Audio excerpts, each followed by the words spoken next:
This is Preserve the 80s coming at you with obscure food and fun. And if you're not careful, you might just need an angioplasty before it's done. In today's episode, we will be visiting Dollar General, where they have a rogues gallery, if you will, of assorted snacks. Their offerings change on a daily basis. Sometimes it's a gold mine, sometimes it's more of a cesspool, but we'll go in and find out. Just taking a bit of a break here to let you know that the audio in the next section is very poor. My voice is kind of low because I didn't want to alarm anyone in the store. A combination between that and the fact that my cell phone just doesn't record sound too well. Make that a section you may want to skip over, but don't be discouraged because not the whole video will be of that fashion. And as long as we're here, might as well show you.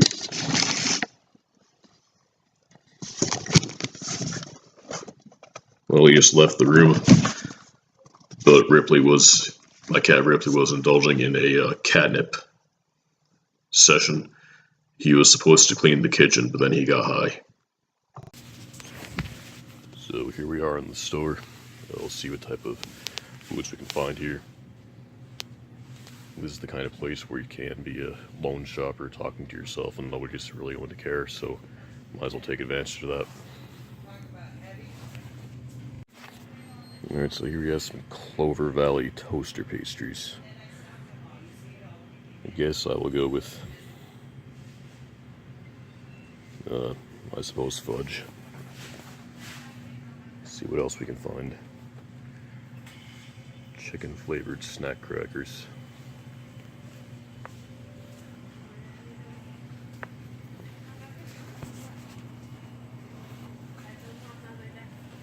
It's like some fudge marshmallow cookies here.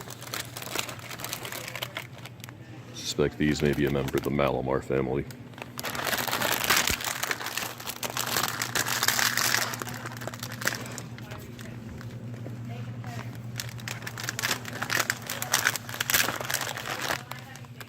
Now we're getting into some of the more salty snacks here. Now Lance is kind of like one of the clown princes of the snack world.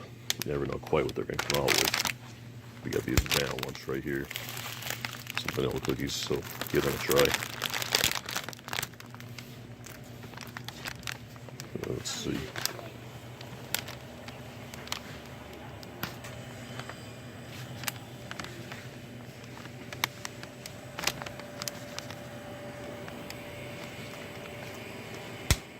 Some Sweet Smiles gummy blue sharks, which are more of a green, so let's try them.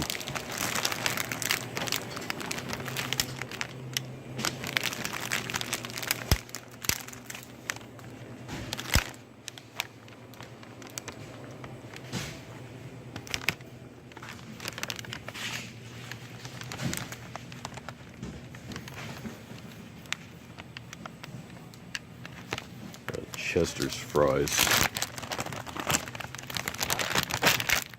and Baconette's pork rinds.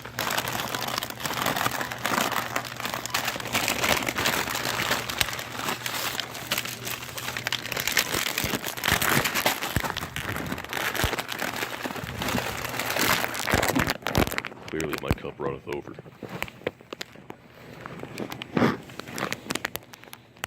Soda offerings seem to be pretty standard. I'm going to stop filming here and show you the rest of the haul later.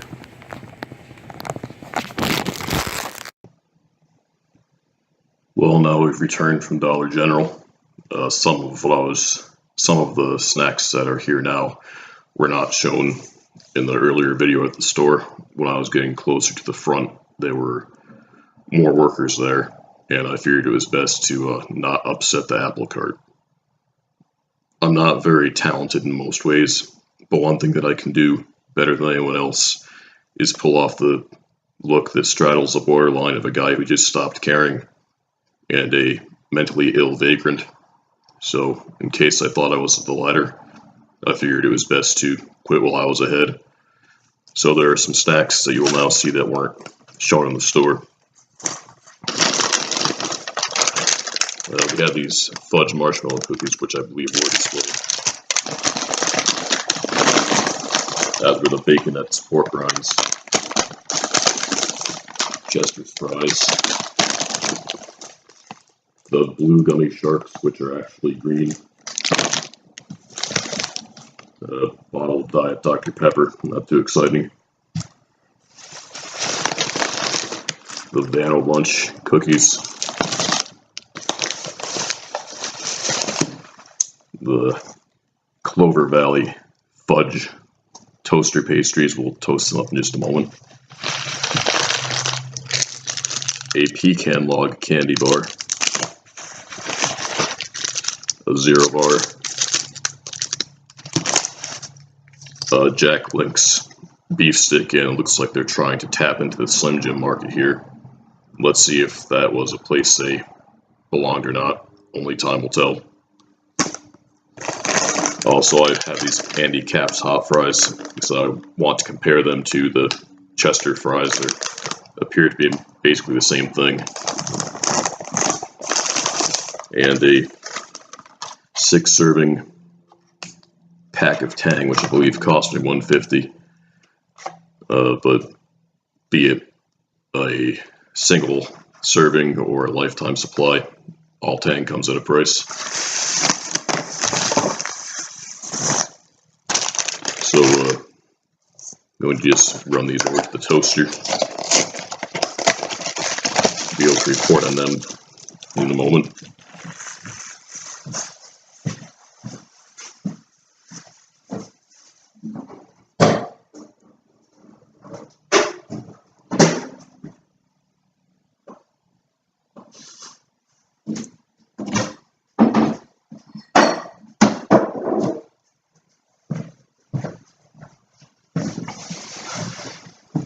Alright, so now it's time to get down to business.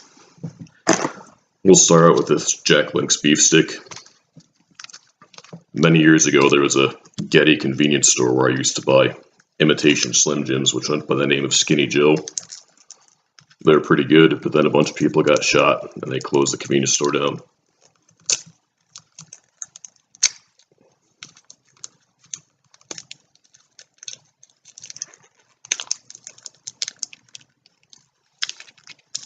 Having a hell of a time getting this open. There we go.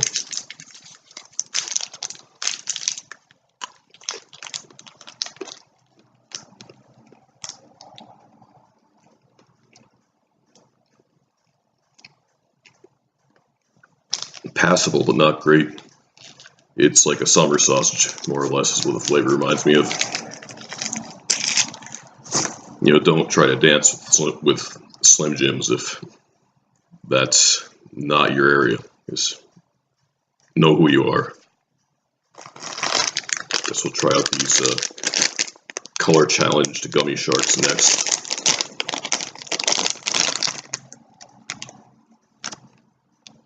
So they're quite green more than they are blue.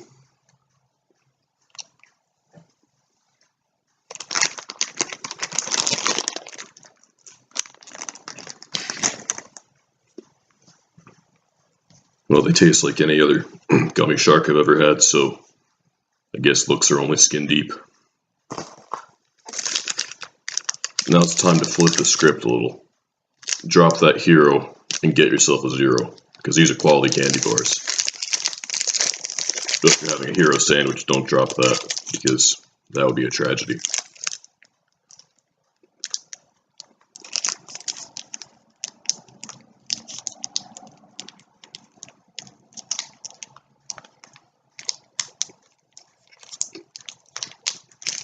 Zero bar is basically white chocolate with caramel and nougat. Kind of like a Snickers bar almost, but with white chocolate in. I can't tell if there are shards of peanuts in here or not. I don't know if it's just an odd texture of the nougat or if there are in fact peanut shards. But pretty good all the same. Pecan log. Oh. Now presenting it properly. I get nervous whenever I buy a product that has the name log in it, because you never know what's going to be beneath the surface. But I guess we'll find out for better or worse.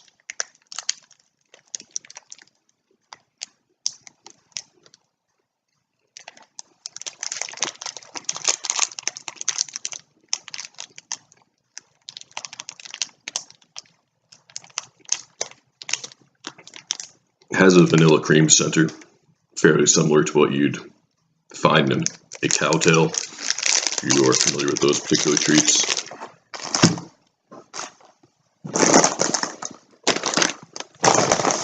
Now it's time to test the hot fries. I remember around 30 years ago they used to sell Andy Cap pub fries. Now you can only get the hot ones or the ones with cheese, and you know the cheese is not going to happen.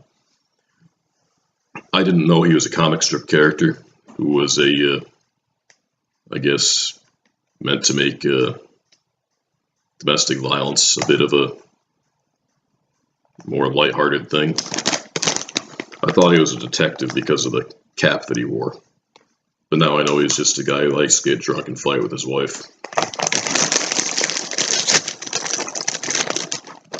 And here we have the Cheetos hot fries. I mean the Chester's hot fries.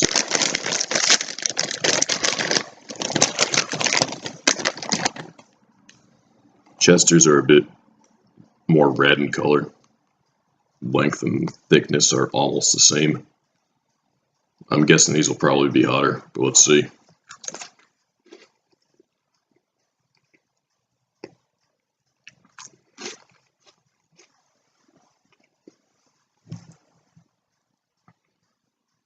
Well, as usual, I was wrong. The Andy Cap ones are actually quite a bit hotter than the Chester's ones. So I guess I have a lot of hot fries in my future. Pork rinds. If you've never eaten pork rinds, immediately just stop whatever you're doing because you're living your life incorrectly. I don't care if you have to travel 100 miles to do so. Get some pork rinds and eat them. Get back on track.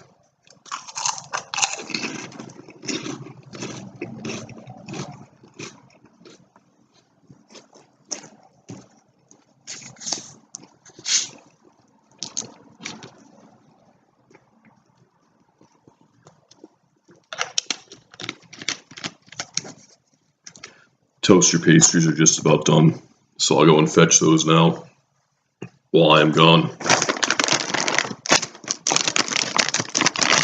Just think about pork rinds, please.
If you're curious as to the stirring sound in the background, I was preparing a glass of Tang.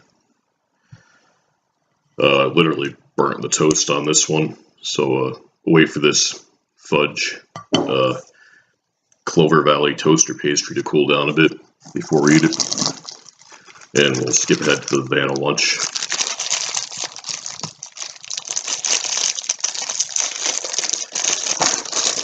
As I said before, Lance is kind of the clown prince of the snack world.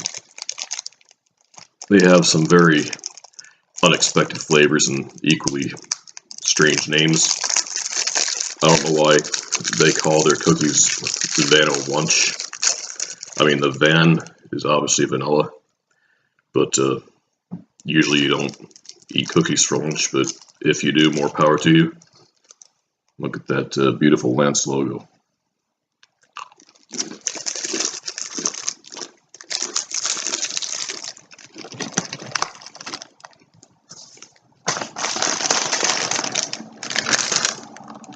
Back into Clover Valley for some fudge marshmallow cookies.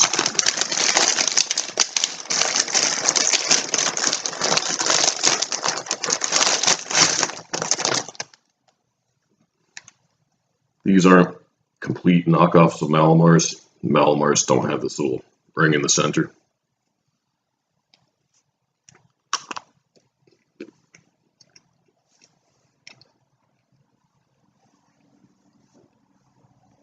Virtually indistinguishable otherwise, but that's a good thing.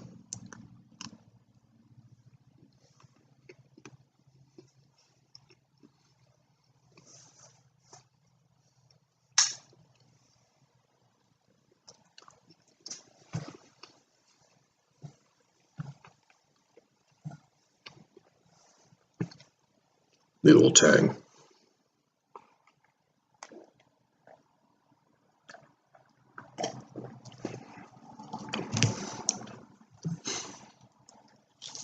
You don't want to get tang beard, but that's a good tang. It's a little dilute, but not bad. So finally we'll have these Clover Valley fudge toaster pastries. See what these are all about. No, I made a fatal mistake here. You should never have Pop-Tarts or generic store brand or Clover Valley toaster pastries, whatever the title may be, without butter. Don't follow in my footsteps of that mistake.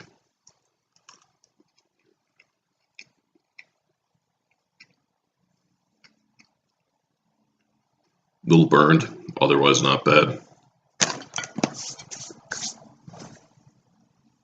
So the moral of the story today seems to be that if you see a Dollar General, go in there and get whatever obscure snacks you can get your hands on. Some days you might go in there and things will be completely normal. I apologize if that's the case. Other days you'll uncover some hidden treasures. And well, that's really all I have left to say.